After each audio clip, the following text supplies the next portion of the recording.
નમસ્કાર દર્શક મિત્રો, અમારી ચેનલમાં આપનું ફરી એકવાર હાર્દિક સ્વાગત છે. અપરા એકાદશીના દિવસે જો તમે આ એક છોડ પોતાના ઘરે ખરીદીને લાવશો તો રાતોરાત જ તમારું નસીબ ચમકી જશે, તેમજ તમારા ઘરની બધી જ ગરીબી સમાપ્ત થઈ જશે. જો તમારા ઘરની આર્થિક પરિસ્થિતિ બહુ ખરાબ હશે તો તમારા ઘરમાં લક્ષ્મી ખેંચાઈને આવશે. તેના માટે મિત્રો, આવનારી અપરા એકાદશીના દિવસે આ એક પવિત્ર છોડ પોતાના ઘરમાં જરૂર લગાવવો જોઈએ. એકાદશીના દિવસે આ છોડનું ઘરમાં લાવવું એ ખૂબ જ શુભ અને મંગલકારી માનવામાં આવે છે. તો મિત્રો, એ છોડ કયો છે એ વિશે તમે જાણવા માંગતા હોય તો વિડીયોને છેલ્લે સુધી જોવા વિનંતી છે, જેથી કરી તમને પૂરેપૂરી માહિતી પ્રાપ્ત થઈ શકે. તો વિડીયોમાં આગળ વધતા પહેલા, જો તમે ઈચ્છતા હોય કે માતા લક્ષ્મીની કૃપા તમારા અને તમારા પરિવાર પર સદાય બની રહે તો વિડીયોને એક લાઈક કરી દેજો. કમેન્ટ બોક્સમાં જય માં લક્ષ્મી જરૂરથી લખી દેજો અને ચેનલ પર પહેલીવાર આવ્યા હોય તો ચેનલને જરૂરથી સબસ્ક્રાઇબ કરી દેજો. તો મિત્રો, આપણા સનાતન ધર્મમાં એકાદશીના વ્રતનું ખૂબ જ વિશેષ મહત્વ હોય છે. એકાદશીનો આ શુભ દિવસ ભગવાન શ્રીહરિ વિષ્ણુ અને લક્ષ્મી માતાજીને સમર્પિત હોય છે.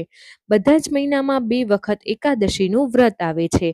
એક કૃષ્ણ પક્ષમાં આવે છે અને બીજું શુક્લ પક્ષમાં આવે છે. સાથે જ મિત્રો, તમને બધાને જણાવી દઈએ, આખા વર્ષમાં ટોટલ 24 એકાદશી આવે છે, જેનું ખૂબ જ વિશેષ મહત્વ આપણા શાસ્ત્રોમાં જણાવ્યું છે. બધા જ મહિનામાં આવનારી એકાદશીને અલગ અલગ નામોથી જાણવામાં આવે છે. એવી જ રીતે મિત્રો, આ જેઠ મહિનામાં આવનારી એકાદશી એટલે કે અપરા એકાદશી છે, એ બહુ જ શુભ માનવામાં આવે છે. અપરા એકાદશીનું આપણા હિન્દુ ધર્મમાં ખૂબ જ ખાસ અને વિશેષ મહત્વ જણાવવામાં આવ્યું છે. આની સિવાય અપરા એકાદશીનું વ્રત શ્રદ્ધાપૂર્વક અને વિધિ વિધાનની સાથે જો સાધક રાખે છે તો તેને અપાર ધનની પ્રાપ્તિ થઈ શકે છે. તેની સાથે જ સાધકને બધા જ કર્મમાં અપાર સફળતા મળે છે. તેના જીવનમાં સુખ સમૃદ્ધિનું આગમન થઈ શકે છે. આની સિવાય મિત્રો, તેના સંબંધોમાં પણ બહુ જ મધુરતા આવે છે. તેનું દાંપત્ય જીવન પણ સુખી નીવડે છે. તેમજ સાધક જે છે એ આ એકાદશીના દિવસે ભગવાન શ્રીહરિ વિષ્ણુજી અને લક્ષ્મી માતાને પ્રસન્ન કરવા માટે અને તેની કૃપા મેળવવા માટે ઘણા બધા ઉપાયો કરે છે. ઘણી બધી એવી વસ્તુઓનું દાન કરે છે, જેથી કરી સાક્ષાત ભગવાન વિષ્ણુના તેમજ માતા લક્ષ્મીના આશીર્વાદ પ્રાપ્ત થઈ શકે. તો મિત્રો, તમને બધાને જણાવી દઈએ કે શાસ્ત્રોમાં અમુક એવા છોડ છે, અમુક એવી વસ્તુઓ વર્ણન કરવામાં આવ્યું છે.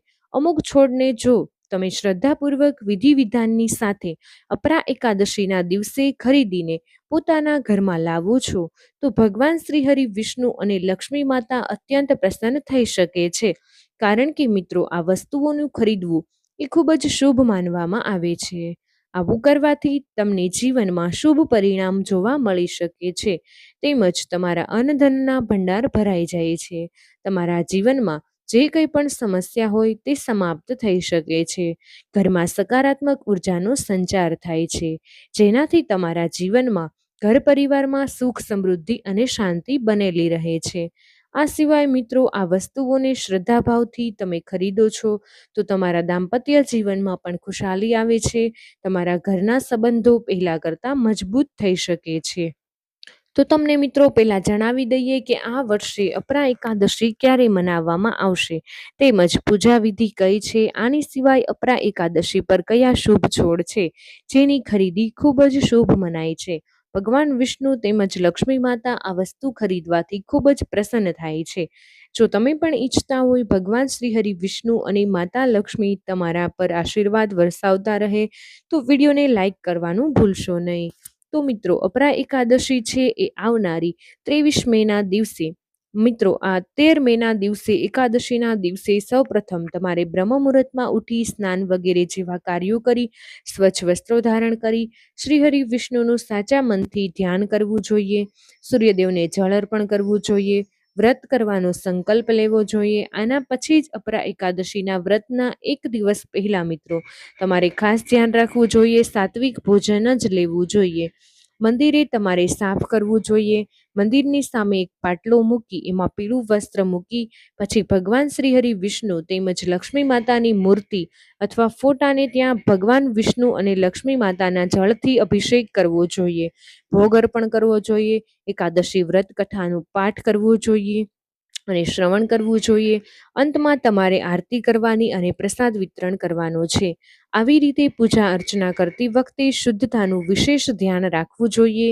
આ ભૂલો કરશો તો તમે વ્રત પૂજા પાઠનું કોઈ ફળ પ્રાપ્ત નહીં થાય. તો મિત્રો, આપણા હિન્દુ ધર્મમાં કેળના છોડનું ખૂબ જ વિશેષ મહત્વ છે. આ છોડ છે એ ભગવાન શ્રી હરિ વિષ્ણુને ખૂબ જ પ્રિય છે. માનવામાં આવે છે કે અપરા એકાદશીના દિવસે તમે શ્રદ્ધાભાવથી કેળનો છોડ પોતાના ઘરે ખરીદીને લાવો છો તો તેમને ગ્રહદોષથી છુટકારો મળી શકે છે. વ્યક્તિને સુખ સમૃદ્ધિની પ્રાપ્તિ થઈ શકે છે.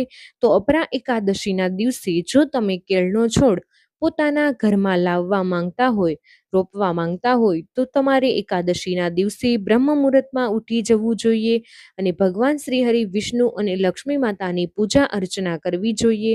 પછી તમારે એવી કોઈ શુદ્ધ જગ્યા હોય તમારે આ કેળનો છોડ રોપવો જોઈએ. સાથે જ મિત્રો, એક વસ્તુનું તમારે ધ્યાન રાખવાનું છે. તમે આ કેળનો છોડ વાવો છો એ જગ્યા એકદમ શુદ્ધ અને પવિત્ર હોવી જોઈએ. તમારે પછી ભગવાન વિષ્ણુના મંત્રનો જાપ કરતાની સાથે જ કેળનો છોડ વાવવો જોઈએ. આના પછી હળદર, ચણાની દાળ, ગોળ, ચોખાથી કેળના છોડની પૂજા અર્ચના કરવી જોઈએ. કેળના છોડમાં તમારે પીળા ફૂલ અર્પણ કરવા જોઈએ. કેળના છોડની પાસે એક દીવો રાખવો જોઈએ. પછી દૂરથી જ તમારે આરતી કરવી જોઈએ. આવી રીતે ઉપાય કરવાથી મિત્રો ભગવાન વિષ્ણુ તેમજ લક્ષ્મી માતા અત્યંત પ્રસન્ન થઈ શકે છે, જેનાથી સાધકને તેના જીવનમાં સુખ સંપત્તિની પ્રાપ્તિ થઈ શકે છે. આ પ્રકારે પૂજા અર્ચના કરી લ્યો છો તો તમારે 108 વાર કેળના છોડની પરિક્રમા જરૂર કરવી જોઈએ. પરિક્રમા કરો ત્યારે તમારે મંત્રનો જાપ કરવાનો છે. ઓમ નમો ભગવતે વાસુદેવાય નમઃ. ઓમ નમો ભગવતે વાસુદેવાય નમઃ. આ મંત્રનો જાપ કરવો જોઈએ.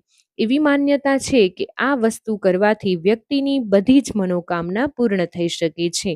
તેના જીવનમાં ખુશીઓનું આગમન થઈ શકે છે. તેમજ બીજી વસ્તુ છે ગોમતી ચક્ર. ગોમતી ચક્ર ભગવાન શ્રી હરિ વિષ્ણુ અને લક્ષ્મી માતાનું પ્રતીક માનવામાં આવે છે. સાથે જ એક પ્રાકૃતિક વસ્તુ છે જે ગોમતી ચક્ર નદીમાં જ પ્રાપ્ત થઈ શકે છે. આ વસ્તુનો સંબંધ છે ધન અને ઐશ્વર્યની સાથે જોડવામાં આવે છે. આવી રીતે અપરા એકાદશીના પવિત્ર દિવસ ઉપર ગોમતી ચક્ર ખરીદીને પોતાના ઘરે લાવો છો તો વ્યક્તિની આર્થિક સમસ્યા નબળી હોય તો તે પણ સુધરી શકે છે. આવી રીતે ગોમતી ચક્રને પોતાના ઘરે લાવી અપરા એકાદશીના દિવસે મંદિરમાં સ્થાપિત કરી શકો છો. તો મિત્રો, વિડીયો પસંદ આવ્યો હોય તો વિડીયોને એક લાઈક કરી દેજો. તમારા બધા જ મિત્રો સાથે વિડીયોને શેર કરી અમારી ચેનલને સબસ્ક્રાઈબ કરવાનું ભૂલશો નહીં. કમેન્ટ બોક્સમાં જય મા લક્ષ્મી અવશ્ય લખી દેજો, જેથી કરીને માતા લક્ષ્મીની કૃપા આપના પર બની રહે.